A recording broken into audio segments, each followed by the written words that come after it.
Prof. What did you make of what the President had to say? What was the most relevant, the most important thing that he said? Well, it was an important statement in a way, but it didn't get a lot of detail. He said all the right things about digital infrastructure, industrialization, energy, and those are things that they've been talking about, right? However, one felt that at the end of what was built to be a very important workshop, you would get specific details.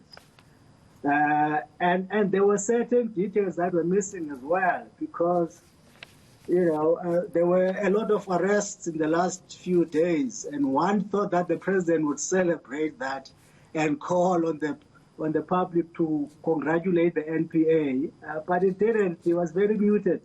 One gets the sense that not many people in the NEC were happy about these arrests. Yes, well, we were speculating with Voyamvoka whether that was perhaps a sign of the President speaking very carefully, saying words to the effect of that the ANC was approaching, a balanced approach around these, law enforcement, detecting bribes, so crucial, but at the same time protecting people's human rights to allow people to honestly make a living. It didn't seem like any real strong resolution had come out about whether you can do business with the state. What did you make of his handling of that? Is he treading really carefully within a still divided ANC? Well, he did, right at the end, call for the ANC to be united, saying that for this plan to really succeed, it must be spearheaded by a united ANC. That tells you, for him to say that, it tells you that a number of things were kind of contested. And you see this balancing act, for instance, saying you must fight corruption, but at the same time you must trace illicit money transfers. That statement was aimed to placate those in the ANC who feel that only public officials are being pursued and private sector people are not.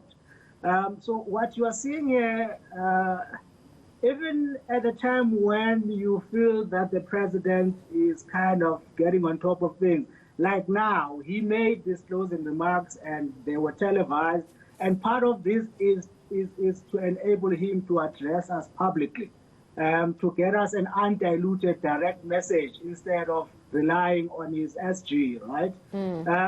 But at the same time, even though he's getting on top of things, or wants us to believe that he is, but there are remarks in his statement that betray a still contested ANC, divided ANC. So he is treading quite carefully. The fact that the President made this address and not the SG Ace Magashule, is that significant, or was this to be expected? I know with the previous address it was surprising that it wasn't the SG who spoke on behalf of the ANC. But this time around, would you say it was appropriate and expected from the President? I think these were closing remarks of the workshop. I'm not sure whether it was a press conference, but I think they were closing remarks. So they were still part of the ANC proceedings, right? But what was telling about this was him and his people insisting that they be broadcast live to everybody, right? So that's him taking charge of the ANC messaging. And obviously, I think this is the new normal. Especially with the SG of the ANC, Isma Khashula, getting embroiled more and more in all sorts of nasty things. He's increasingly becoming a bad mouthpiece for the ANC. So I think the president would not want to taint the credibility of the message by giving it to a bad messenger. Yet again, the President has called for everyone to work together for business, for labour, for government. It's something he said a number of times. At the same time, we know that a number of unions are out on the streets this week protesting against unfair wages, accusing government of breaking the third year of that wage deal, and rightfully up in arms about the amount of corruption that we are seeing. And at the same time, the irony that our President is also presiding over a clearly still divided ANC. How is he going to pull this together? He talks about creating a social compact.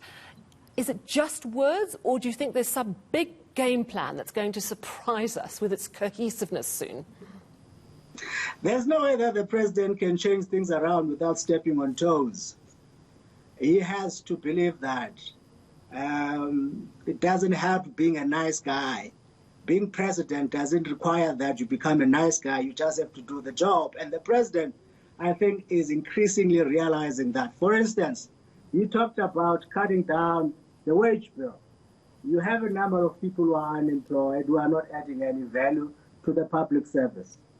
So you're going to have to retrench those. You have parastatals, quite a number of them, that are not adding value to the economy. You're going to have to shut those down. And in doing so, people are going to lose jobs, right? And you're going to have to attract investors by offering them all sorts of incentives. So these are necessary things to restructure. I mean, they keep on talking of fundamentally restructuring the economy. So this goes beyond tinkering. It means doing huge catalytic projects. And so, you know, we're right at the start of this thing, Sally. Yes, the president talks about a social compact.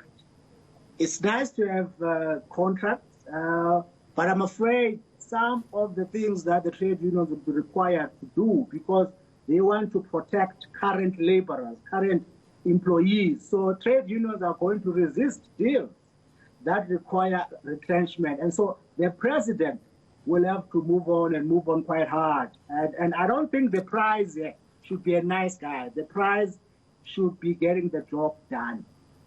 Well, let's see what transpires, whether it's more Mr. Nice Guy or no more Nice Guy. Thank you very much, Professor Mcebisi Dletsana.